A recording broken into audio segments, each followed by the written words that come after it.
긴장되는 부분이 우리를 시험에 들지 말게 하옵시고 하는 부분이 가장 실감 있게 제 마음에 와닿습니다.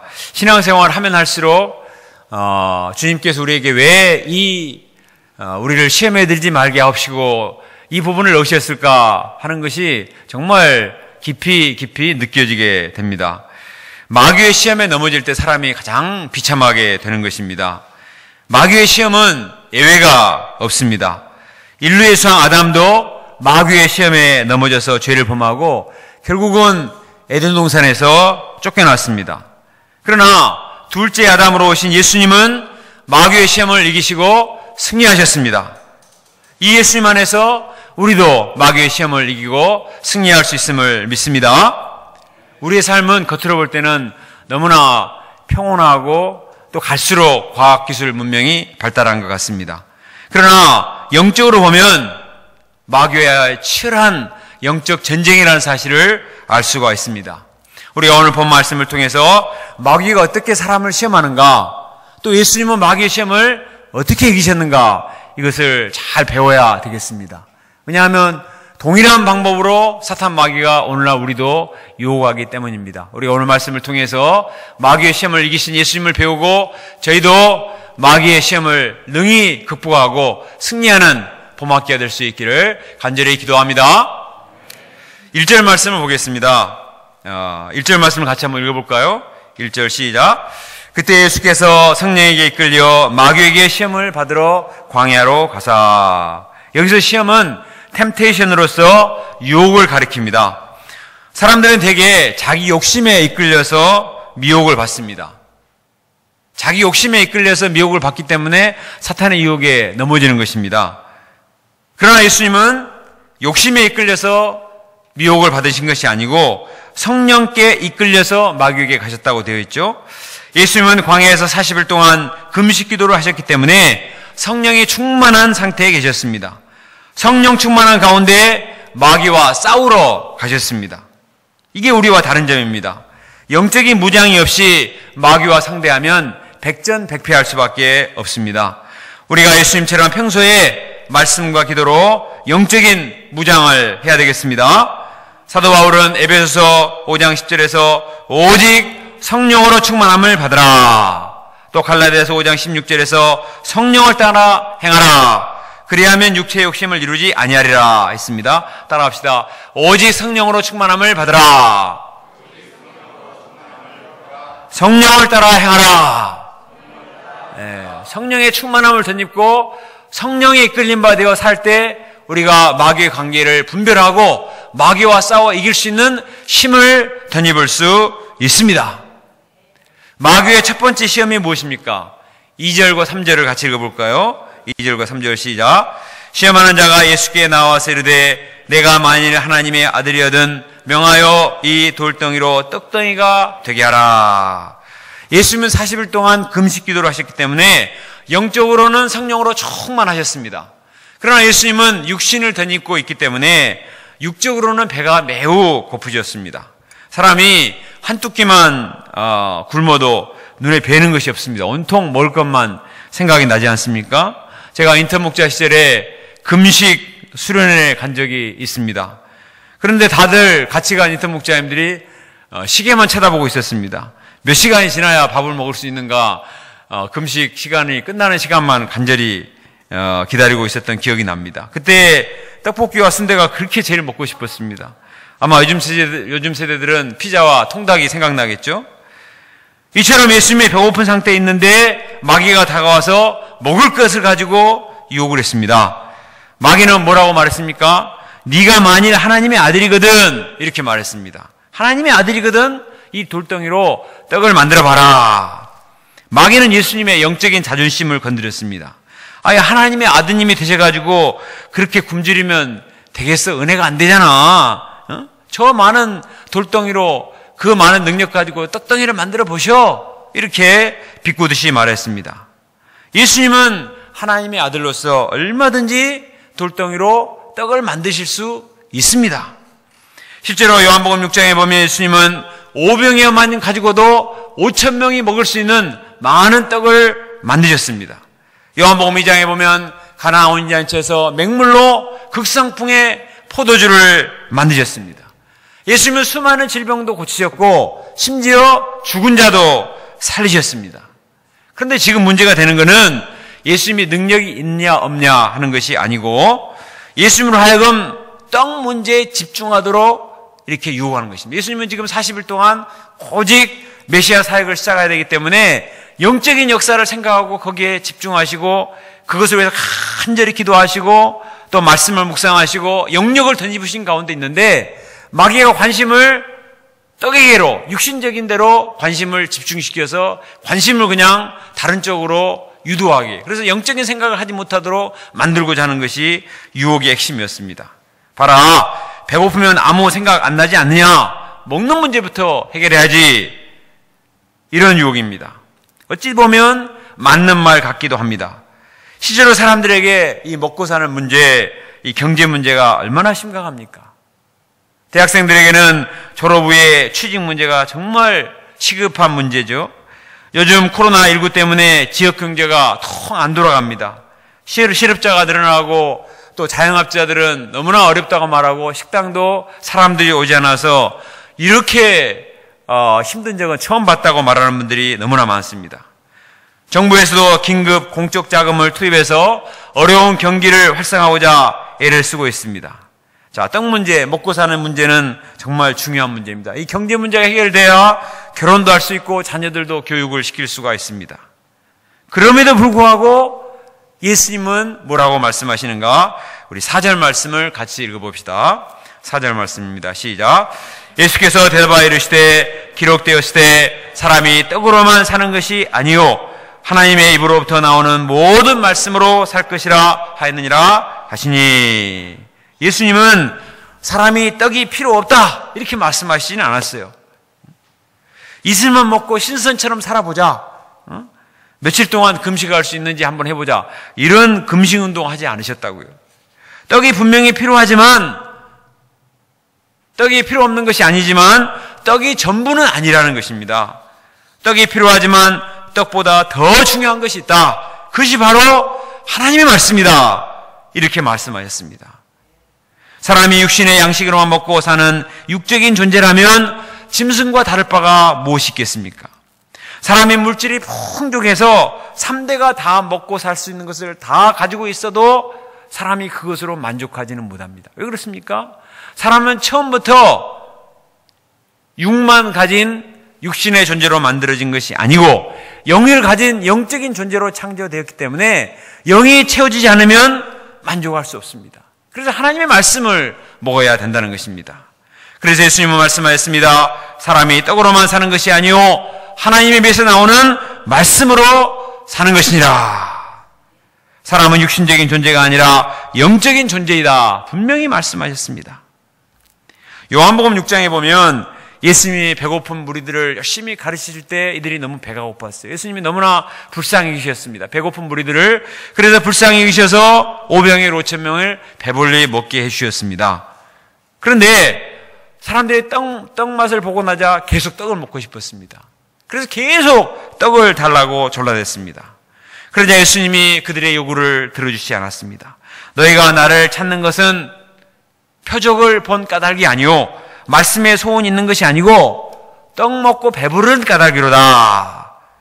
내가 처음에 왔을 때는 영적인 관심을 가지고 왔는데 떡 먹여주니까 떡 맛에 들여서 이제 영적인 관심을 잃어버리고 육신적인 소원만 가지니까 내가 떡을 안 만들어주겠다. 능력이 없어서가 아니라 예수님께서 그들과 타협하지 않으셨습니다. 예수님 말씀하시기를 썩을 양식을 위하여 일하지 말고 영생하도록 있는 양식을 위하여 하라. 살리는 것은 영이니 육은 무익하니라. 좀 과격할 정도로 극단적인 말씀을 하셨습니다. 떡에만 관심을 갖지 말고 영적인 양식에 관심을 가지라는 것입니다. 그러자 사람들이 실망하고 다 떠나버렸어요. 그런데도 예수님은 타협하지 않으셨습니다. 예수님은 이번에는 제자들에게 물어보셨습니다. 너희도 가려느냐? 너희도 떡 때문에 나를 따르고 있느냐? 이렇게 물어보셨어요. 그때 베드로가 뭐라고 대답했죠? 주여, 영생의 말씀이 주께 있사오니 우리가 누구에게로 가오리까? 베드로는 떡 때문에 예수님을 따르는 것이 아니라는 것입니다. 예수님이 2배 잠길 만큼 많은 고기를 잡게 해주셔서 이분만 따라하면 고기 많이 잡겠구나. 그것 때문에 따른 게 아니에요. 오히려 배와 그물을 버려두고 예수님을 따랐다고 했습니다. 예수님에게 생명의 말씀이 있기 때문에, 영생의 말씀이 있기 때문에 예수님을 따른 것입니다. 베드로는 분명한 영적인 가치관이 있었습니다. 예수님이 영적인 것을 귀하게 여기신다고 해서 육신적인 것을 아예 무시한 것은 아닙니다. 예수님은 나중에 마태복음 6장 33절에서 이렇게 말씀하셨습니다. 너희는 먼저 그의 나라와 그의 의를 구하라. 그래야면 이 모든 것을 너에게 더하시리라. 영적인 존재로서 먼저 말씀을 사랑하고 또 영적인 것을 추구하고 그의 나라와 그의 의를 구하면 육신적인 것, 우리의 먹고 사는 실질적인 문제도 하나님 반드시 채워주신다. 그러나 먼저는 영적인 것이 먼저다. 이렇게 말씀하신 것입니다. 오늘 새벽기도 메시지를 하넬리아 목자님이 전하셨습니다. 엘리야 목자님 지난 8년 동안 성경 전권을 필사하고 올해부터 2번째 필사를 시작했습니다. 근데 3번은 필사를 해야 되겠다고 했습니다. 왜냐하면 첫 번째 필사는 큰아들 마가한테 유산으로 주고, 2번째 필사는 첫째 딸 은비에게 주고, 3번째 필사는 또 막내 은혜한테 줘야 되기 때문에 3번은 필사를 해야 되겠다. 이렇게 말씀하셨습니다. 성경 암송도 로마서에서 계시록까지 마치고 이제 올해부터는 마태복음부터 암송을 시작했는데 벌써 마태복음 15장까지 암송하고 봄이면 마태복음을 다 암송할 수 있을 것 같고 여름까지, 가을에는 요한복음을 암송해야 되겠다. 이렇게 얘기를 하셨습니다. 6년째 성경 말씀을 암송하고 있는데 장맛이 오래될수록 맛이 깊어지듯이 시간이 지날수록 말씀 맛이 더 깊어지고 암송 속도도 더 빨라진다고 했습니다. 그러면서 전격 말씀 암송부를 신설하자고 제안을 했습니다. 일용할 식부가 있듯이 말씀 암송부를 만들자. 여러분 어떻게 생각하세요? 이거 굉장히 좋은 것 같아요. 어떤 분은 스트레스 받을 분이 있을지 모르지만 말씀 암송부도 얼마나 좋습니까? 사실 우리 하넬리아 목자님은 꽃농장이 망하고 많은 빚을 지고 신용불량자가 됐습니다. 인간적으로 생각하면 만사를 제쳐두고 돈 벌 궁리만 해야 합니다. 닥치는 대로 돈을 벌어야 빚도 갚고 자녀들 결혼도 시키고 노후 준비도 할 수가 있을 것 같습니다. 그런데 엘리야 목자님은 먼저 말씀을 붙들었습니다. 매일 말씀 필사하고 말씀 암송함으로 말씀에 생명을 걸었습니다. 그때 잠자던 그의 영이 먼저 살아났습니다. 다른 사람의 영도 흔들어 깨우게 되었습니다. 전국 학사 목자 수양회에서 메시지를 통해 삶에 지친 우리 평신도 목자님들에게 큰 힘과 도전을 주었습니다. 하나님은 그에게 물질적으로도 은혜를 베푸셔서 일거리를 계속 주시고, 또 하나님께서 신기하게 빚을 전부 탕감받게 해주시고 신용불량도 다 이제 회복될 수 있도록 도와주셨습니다. 먼저 영적인 것을 앞세우며 말씀을 앞세우며 사니까 그 영도 살아나게 하시고 육적인 문제도 해결해 주셨습니다. 저는 이분을 보면서 사람이 정말 떡으로만 사는 것이 아니라 하나님의 말씀으로 사는 영적인 존재이다. 그리고 이 예수님의 말씀처럼 사람이 떡으로만 사는 것이 아니요 하나님의 입에서 나오는 말씀으로 사는 존재이다. 먼저 그의 나라와 그의 의를 구하라. 그래야면 이 모든 것을 더하여 주시리라. 이 말씀이 정말 빈말이 아니고 정말 진리의 말씀이고, 이 말씀대로 순종하며 살면 하나님이 반드시 축복하신다 하는 사실을 정말 통감하게 되었습니다. 오늘날 시대에도 정말 필요한 것은 하나님의 말씀을 앞세우는 영적인 말씀 회복 운동인 줄로 믿습니다. 일찍이 아모스 선지 안에 이렇게 말했습니다. 이 백성이 양식이 없어 주림이 아니며 물이 없어 가람이 아니요 여호와의 말씀을 듣지 못한 기갈이라. 오늘날 젊은이들에게 절망할 필요한 것은 하나님의 말씀입니다. 그들의 영성을 깨우치는 말씀, 잠자는 영을 깨우고 죽어가는 영혼을 살리는 것은 하나님의 말씀인 것입니다. 영이 살아나면 물질적인 문제도 해결됩니다. 우리가 말씀 공부를 왜 중요시 여기고 또 일용하나씩 말씀에 생명을 거는 이유가, 올해 우리 목자님들 많은 기도 제목이 365일 일용하나씩, 이것이 기도 제목인 분들이 많이 있습니다. 누가 시켜서 한 것이 아니고 왜 그렇게 합니까? 그것은 바로 우리 영이 먼저 살아나야 영육간에 건강하고 복된 인생, 이런 인생을 살 수 있다는 것을 알기 때문에 그런 것입니다. 마귀는 우리에게 속삭입니다. 학점부터 잘 따야지 뭐 말씀이 중요하냐. 좋은 직장부터 먼저 들어가야지. 부자부터 먼저 되고 봐야지. 그 다음부터 말씀 공부하고 예배를 드려도 늦지 않다. 이렇게 속삭입니다. 그러나 영적인 가치관이 없이 부자가 되면 더 문제입니다. 이스라엘 백성들이 가나안 땅에 들어가서 왜 망했습니까? 먹을 것이 없어서 망한 게 아니에요. 적과 꿀을 흐르는 가나안 땅이었습니다. 그런데 그들이 망한 것은 먹을 것이 없어서가 아니라 하나님의 말씀을 놓아버렸기 때문에 망한 것입니다. 가나안 사람들처럼 더 잘 먹고 더 즐겁게 살고 더 풍요롭게 살고자 하다가 물질우상, 쾌락우상에게 넘어가고 말았습니다.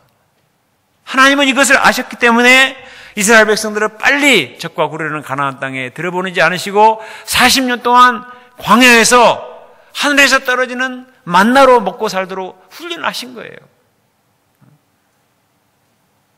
사람이 떡으로만 사는 것이 아니라 하나님의 입에서 나오는 말씀으로 사는 것이다. 시뻘건 광야지만 농사도 지을 수가 없지만 하나님 말씀 믿고 믿음으로 살면 하나님이 하늘에서 비와 같이 만나를 내려주시고 물질도 해결해 주신다. 이거를 40년 동안 피부로 느끼도록 훈련을 시키셨습니다. 우리도 지금 정말 필요한 것은 영이 살아나는 것입니다. 사람이 떡으로만 사는 것이 아니요 하나님의 입에서 나오는 말씀으로 사는 것이라. 오늘날 이 시대가 너무나 물질적인 시대이기 때문에 우리가 분명한 영적인 가치관을 가지고 물질적인 가치관, 사단의 유혹을 이길 수 있기를 간절히 기도합니다. 둘째로 마귀는 말씀을 가지고 하나님을 시험하도록 유혹을 했습니다. 5절과 6절 말씀을 같이 읽어보겠습니다. 5절과 6절 말씀입니다. 시작. 이에 마귀가 예수를 거룩한 성으로 데려다가 성전 꼭대기에 세우고 이르되 내가 만일 기록되었으되 그가 너를 위하여 그의 사자들을 명하시리니 그들이 손으로 너를 받들어 발이 돌에 부딪히지 않게 하시리로다 하니라. 당시에 성전의 높이가 15층 건물 높이기 때문에 굉장히 높았다고 합니다. 그래서 성전 꼭대기에서 기드론 골짜기까지 내려다보면 그냥 눈이 아찔할 정도로 굉장히 높은 곳이었다고 합니다. 자, 거기서 뛰어내려가지고 사뿐히 땅에 내리면 얼마나 극적인 효과가 나겠습니까? 예수님은 슈퍼스타가 될 것이고 모든 백성들의 인기를 한 몸에 얻을 수가 있습니다. 마귀는 시편 91편 11, 12절 말씀을 인용하여 예수님을 충동조리했습니다. 시편 91편 11, 12절 말씀은 이렇게 되어 있습니다. 그가 너를 위하여 그의 천사들을 명령하사 내 모든 길에서 너를 지키게 하심이라. 그들이 그들의 손으로 너를 받들어 발이 돌에 부딪히지 아니하게 하리로다. 자, 하나님이 왜 이 말씀을 주셨냐면 하나님이 택하신 하나님의 백성들은 설사 그들이 환난을 당한다 할지라도 하나님의 천사들을 보내서 그들을 보호하실 것이다 하는 하나님의 약속의 말씀입니다. 하나님의 사랑에 대한 약속의 말씀입니다. 그런데 고의로 위험한 일을 저질러 놓고 하나님이 과연 나를 보호해 주시는가 그렇지 않은가, 하나님이 정말 나를 사랑하시는가 아니하시는가, 이것을 테스트하고자 하면 어떻게 됩니까? 내가 하나님 앞에 믿음으로 살고자 애를 쓰다가 혼란을 당할 때 하나님이 우리를 지켜주신다. 이건 분명한 하나님의 약속의 말씀이고 맞는 말씀이에요. 근데 멜겁시 그냥 고의로 진짜 하나님이 살아계시는가, 정말 하나님이 나를 사랑하시는가, 그냥 높은 데서 떨어져 보고 그냥 위험한 일을 만들어가지고 한다면 뭐가 문제가 됩니까? 그 발상 자체가 내가 하나님 위에 올라가는 것입니다. 내가 위에 가서 하나님을 시험의 대상, 테스트의 대상으로 삼는 것입니다. 자, 한번 생각해 보세요. 부모는 자식을 사랑합니다. 그래서 자식이 어떤 어려운 일을 당하고 문제를 일으키면 부모는 모든 것을 다 동원해가지고 뒷감당을 해주고 그 문제를 수습해가지고 애를 씁니다. 그게 부모의 마음이에요. 그런데 어떤 자녀가 우리 부모가 진짜 나를 사랑하는가, 내 부모가 진짜 내 부모인가 아닌가 한번 테스트를 해봐야 되겠다. 그래가지고 엄청난 사고를 일부러 친다고 생각을 해보세요. 그거 옳습니까? 그것은 그 자체가 부모의 사랑을 의심하고 부모 위에 올라가는 교만한 처사죠. 그 발상 자체가 문제인 것입니다. 그런 발상을 하도록 하는 것이 사탄의 방법이에요. 사탄은 할 수 있는 대로 사랑을 의심하고 관계성을 파괴하도록 하는 것이 사탄의 무기인 것입니다. 에덴 동산에도 그렇습니다. 하나님은 정말 우리 인생들이 하나님과 영적인 질서를 잘 지킴으로써 에덴의 행복을 영원토록 누리고 영생을 하도록 하기 위해서 선악과를 주시고 선악과를 따먹지 말라고 말씀하셨어요. 근데 사탄은 다가와서 말했습니다. 그렇게 맹목적으로 믿지 말고 선악과를 한번 따먹어봐라. 그러면 너도 하나님같이 될 수 있어. 이렇게 하나님의 사랑을 의심하고 하나님을 테스트하도록 시험하도록 했습니다. 그래서 결국은 하나님과 관계성을 파괴시키고 죄를 범하도록 한 것입니다. 마귀는 의심과 이간질의 명수입니다. 예수님은 마귀의 유혹에 대해서 뭐라고 대답하셨는가? 우리 7절 말씀을 같이 읽어봅시다. 7절 말씀 시작. 예수께서 이르시되 또 기록되었을 때 주 너의 하나님을 시험하지 말라 하였느니라 하시니, 예수님은 마귀의 그 의도를 아셨기 때문에 이런 지하에 거절하셨습니다. 기록되었을 때 주 너의 하나님을 시험하지 말라 하였느니라. 괜히 쓸데없이 성전 꼭대기에서 떨어질 이유가 없다는 것입니다. 지금 예수님은 천국 복음을 전파해서 한 사람이라도 더 구원하는 것이 예수님의 목적입니다. 자기 인기를 위해서 하나님 말씀을 이용할 필요가 없습니다. 예수님은 하나님과의 영적인 질서를 지키셨고 하나님의 사랑과 능력을 절대적으로 신뢰했기 때문에 쓸데없는 시험을 하지 않았습니다. 하나님의 말씀은 신뢰와 순종의 대상이지 시험의 대상이 아닌 것입니다.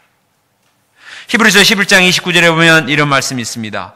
믿음으로 그들은 홍해를 육지같이 건넜으나 애굽 사람들은 이것을 시험하다가 빠져 죽었으며, 유대인들은 시퍼런 홍해의 바다가 앞에 있는데 하나님이 주신 약속의 말씀을 믿고 믿음으로 발을 내딛었을 때 홍해를 육지같이 건넜습니다.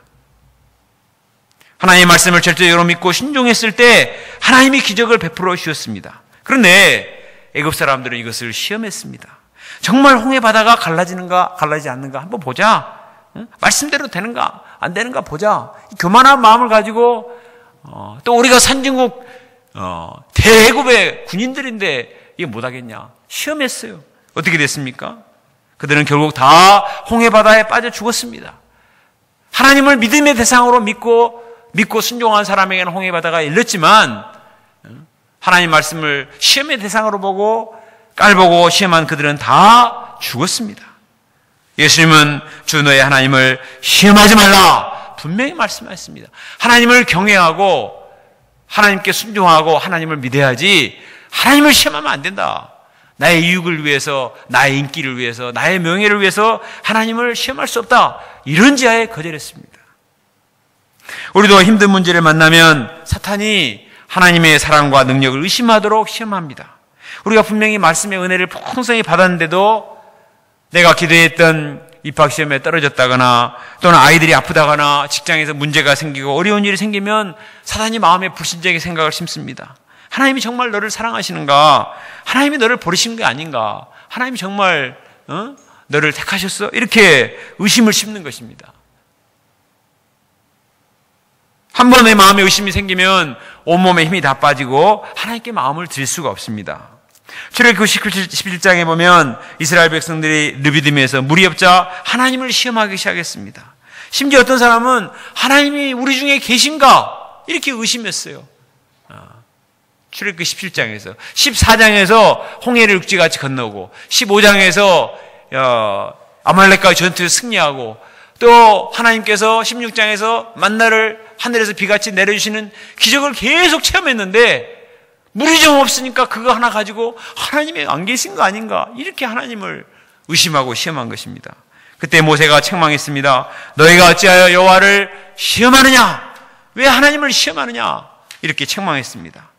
하나님은 모세로 하여금 반석을 쳐서 물이 나오게 하라 말씀하셨습니다. 그래서 반석을 쳐서 물이 나와서 목마른 목을 다 죽이게 되었습니다. 우리가 어떤 가운데서도 하나님을 의심하거나 시험하지 말아야 되겠습니다. 오히려 힘들수록 하나님 말씀을 굳게 붙들고 하나님 말씀을 의지하고 순종하면 하나님이 문제를 해결해 주십니다. 사도 바울은 몸에 질병이 있었습니다. 가시가 있었어요. 그래서 기도를 간절히 했다고 했습니다. 3번 간절히 이 가시 문제 때문에 제가 하나님 역사를 섬기는데 어려움이 많으니까 이 가시 문제를, 이 질병 문제를 해결해 주시도록 기도를 했습니다. 근데 하나님이 그 가시를 제거해 주지 않았어요. 해결해 주지 않았습니다. 그리고 뭐라고 말씀하시냐면은 내 은혜가 네게 족하도다. 이는 내 능력이 약한 데서 온전하여짐이라. 여러분 이해가 되세요? 사도 바울만큼 하나님 역사에 충성한 사람이 어디 있어요? 그리고 앞으로 할 일이 너무나 많은데 이 가시 때문에 자꾸 드러눕고 또 복음 역사에 장애가 되기 때문에 이 문제가 해결돼야 될 것 같은데 하나님은 해결해 주신 것이 아니고 충분하다. It's sufficient for you. 내 은혜가 네게 족하도다. 이는 내 능력이 약한 데서 온전하여 집이라. 이 말씀을 하신 거예요. 사도 바울이 인간적인 사람이었다면 시험이 들 수도 있습니다. 하나님이 나를 사랑하신다면서 왜 이 가시 문제를 해결해 주지 않는가? 근데 사도 바울은 어떻게 기도하는 가운데 깨닫게 되었는가 하면 고린도후서 12장 10절에서 그러므로 내가 그리스도를 위하여 약한 것들과 능욕과 궁핍과 박해와 공고를 기뻐하노니 이는 내가 약한 그때에 강함이라. 여러분 생각해 보세요. 약한 것들과 능욕과 궁핍과 박해와 공고를 어떻게 기뻐할 수 있습니까? 근데 사도 바울은 그리스도를 위하여 약한 것들과 능욕과 궁핍과 박해와 공고를 기뻐한다고 말했습니다. 왜? 내가 약할 그때에 하나님을 더 의지하게 되고 하나님의 능력이 내 안에 머물기 때문에 그때 오히려 감사한다는 것입니다. 하나님이 자기에게 너무 많은 계시를 주셨기 때문에 자고하지 않도록 하기 위해서 하나님 나에게 가시를 주시고 가시를 제거하지 아니하셨다. 이 사실을 영접하고 오히려 감사했습니다. 사도 바울은 수많은 핍박을 받았지만 로마서 8장 37, 39절에서 어떻게 말했습니까? 그러나 이 모든 일에 우리를 사랑하신 이로 말미암아 우리가 넉넉히 이기느니라. 내가 확신하노니 사망이나 생명이나 천사들이나 권세자들이나 현재일이나 장래일이나 능력이나 높음이나 깊음이나 다른 어떤 피조물이라도 우리는 우리 주 그리스도 예수 안에 있는 하나님의 사랑에서 끊을 수 없느니라. 어려우면 어려울수록 더 하나님의 사랑을 붙들고 하나님의 그 놀라운 영적인 그 믿음의 세계를 붙들었기 때문에 사도 바울은 세상이 감당할 수 없는 넉넉히 승리하는 불사자와 같은 인생을 살 수가 있었습니다. 우리는 요즘 코로나19 때문에 많은 시련을 겪습니다. 경제적으로도 어렵고 보험 역사도 어렵습니다. 특히 올해 졸업하신 분들은 정말 안 됐습니다. 졸업 사진도 못 찍고, 또 졸업한 후에 직장 면접 시험도 취소되거나 또 연기되고, 정말 여러 가지 일이 꼬인다고 생각하기 쉽습니다. 주님 왜 이러십니까? 올해 목자 선서 할 분들은 참 이상하죠. 올해만큼 훈련도 많이 받았는데 선서도 못하고 꽃다발도 못 받고 지금 몇 주째 기다리고 있습니다. 정말 내가 선서만 하면 마음 잡고 목자 생활을 하려고 했는데 왜 하나님 이러시는가? 또 우리도 올해 정말 20명 제자 양성 하려고 했는데 이거 양들도 만나볼 수 없고 사회적 거리두기가 뭐야 이거 지금 올해 농사 망친 것이 아닌가 이런 생각이 들기도 합니다. 그러나 우리는 하나님을 시험하거나 낙심하지 맙시다. 반드시 하나님의 선하신 뜻이 있음을 믿습니다. 하나님께서 올해 반드시 우리 각자에게 큰 승리를 주시리라 믿습니다. 이 모든 일에 우리를 사랑하시는 말미암아 우리가 넉넉히 이기느니라. 마귀는 수시로 우리에게 의심을 심지만 우리는 더 강한 확신으로 되받아치기를 해서 사단의 유혹을 물리치고 승리할 수 있기를 바랍니다. 마지막 세 번째로 사단은 세상 영광을 가지고 예수님을 시험했습니다. 8절과 9절을 같이 읽겠습니다. 8절과 9절 시작. 마귀가 또 그를 데리고 지극히 높은 산으로 가서 천하만국과 그 영광을 보여 이르되 만일 내게 엎드려 경배하면 이 모든 것을 내게 주리라. 마귀는 예수님을 높은 산으로 데리고 와서 천하만국의 모든 영광을 다 보여주면서 나에게 한 번만 절하면 모든 세상 영광을 다 주겠다 이렇게 말했습니다. 요즘 국회의원 선거를 앞두고 국회의원들이 각 당에서 공천을 받으려고 얼마나 치열하게 경쟁합니까? 한 지역구의 국회의원만 돼도 그 영광이 엄청납니다. 하물며 천하만국과 그 영광을 준다니 얼마나 대단합니까? 그러나 여기에는 무서운 함정이 숨어 있습니다. 마귀에게 엎드려 절하라는 것입니다. 마귀의 종이 되라는 거죠. 예수님은 마귀를 멸하러 오셨다고 요한일서 3장 8절에 말씀하고 있어요. 예수님 오신 목적은 마귀를 멸하려 하십니다. 근데 마귀에게 경배하라는 것이 말이 됩니까? 더구나 마귀의 제안은 새빨간 거짓말입니다. 세상에 절대로 공짜가 없습니다.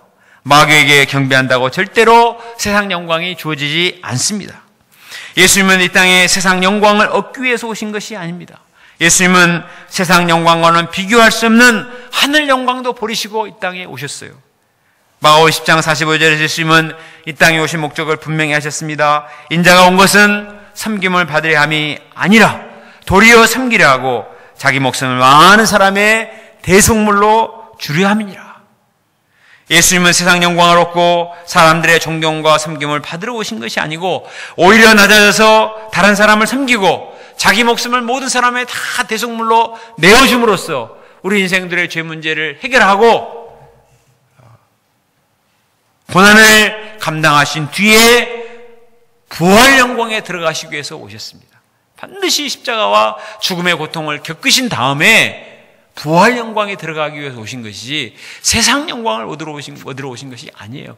그런데 이 하나님의 역사를 시작하기도 전에 세상 영광을 보여주면서 거기에 무릎 꿇도록 하는 것은 이건 사탄이 아주 악한 것이죠. 예수님은 이처럼 분명히 자기가 갈 길을 아셨기 때문에 사탄의 유혹을 단호하게 물리치십니다. 우리 10절 말씀을 같이 읽습니다. 시작.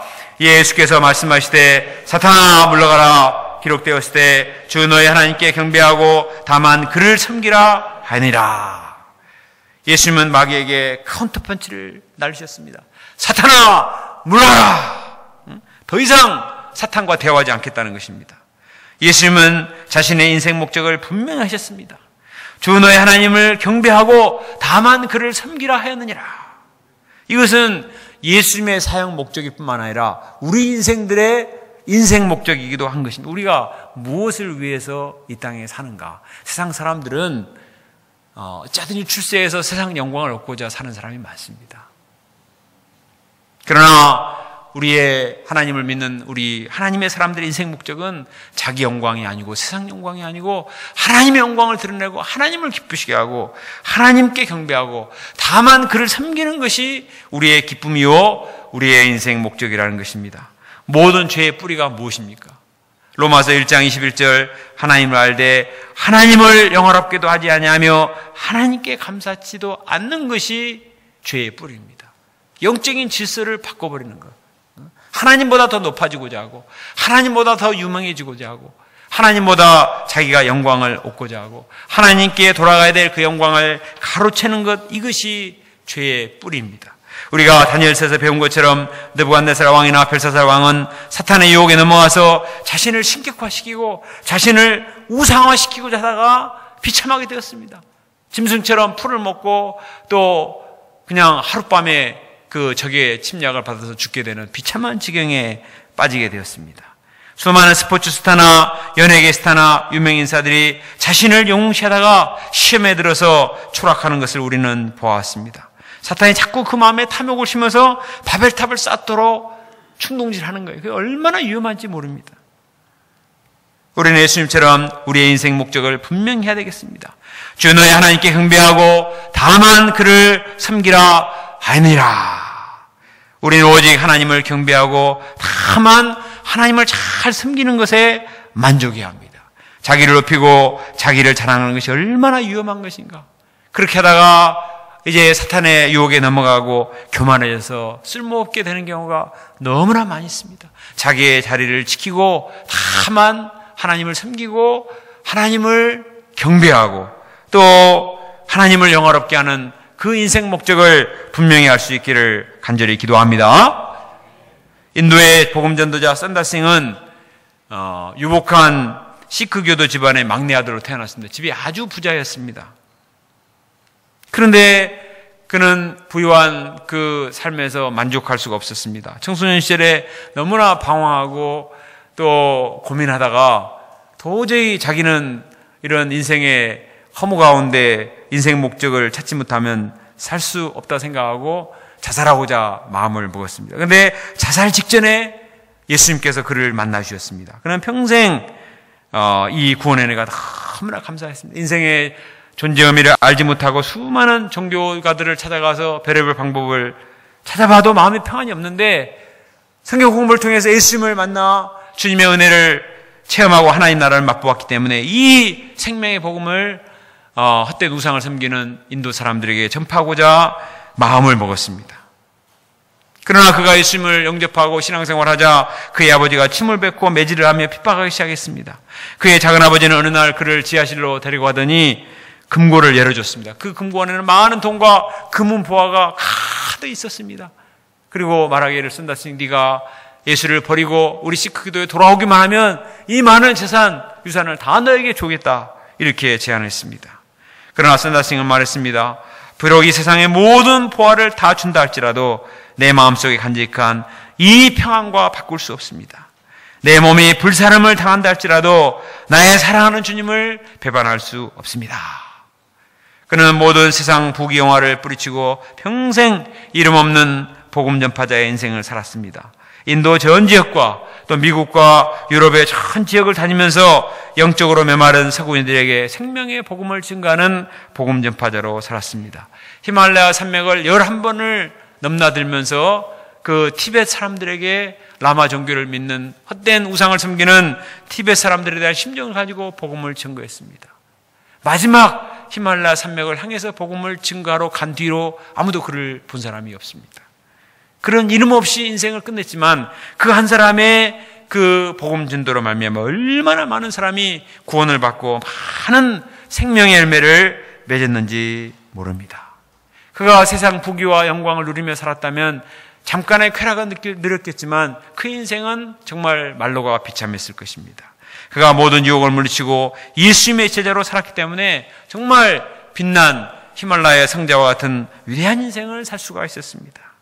11절을 봅시다. 예수님께서 마귀를 대적하시자 마귀는 더 이상 힘을 쓰지 못하고 물러갔습니다. 이때 천사들이 나와서 예수님께 수종을 들었습니다. 예수님께서 마귀의 유혹을 이기시고 승리하심으로 본격적으로 천국 복음 역사가 시작되었습니다. 마귀는 오늘날도 끊임없이 우리를 유혹합니다. 대상을 가리지 않습니다. 육신의 정욕, 안목의 정욕, 이생의 자랑을 미끼로 삼아 유혹합니다. 마귀의 유혹은 너무나 달콤하기 때문에 뿌리치기가 어렵습니다. 떡의 유혹이, 세상 영광의 유혹이 너무나 감미롭기 때문에 이게 별 맛이 없으면 유혹 자체가 안 되죠. 너무나 달콤하기 때문에 유혹이 되는 것입니다. 그러나 예수님은 분명히 물리치셨습니다. 예수님이 어떻게 물리치셨습니까? 3번 다 기록되었으되, 기록된 하나님의 말씀으로 물리치셨습니다.